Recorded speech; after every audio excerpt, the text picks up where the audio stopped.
Welcome to the Tech Egg. Don't get scrambled. Enjoy the video. Put on gloves and eye protection before you start cleaning window bars and glass. Inspect the area for loose screws or sharp, rusted edges and tighten or avoid them. Measure clearance. You need at least 3.5 inches between bars and glass to reach the pane properly. Prepare a bucket with 2 gallons of warm water and add 1/4 cup white vinegar for an effective cleaner. Have a microfiber cloth, soft brush, and a small squeegee ready before you begin.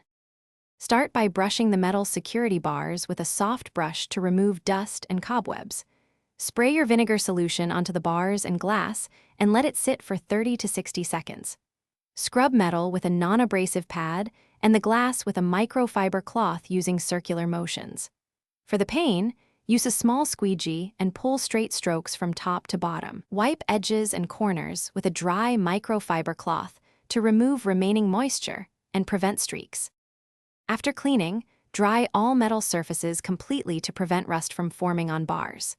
Inspect welds and fasteners for corrosion or looseness and address small issues immediately with rust-inhibiting paint. Apply a light coat of 3-in-1 oil to hinges and moving parts to maintain smooth operation. For hard-to-reach areas, use a narrow boar bristle brush or a cotton swab dipped in solution. Plan a thorough cleaning and inspection at least every 3 months to keep windows and security bars functional and attractive. Thanks for watching. Consider subscribing if I helped unscramble your problems.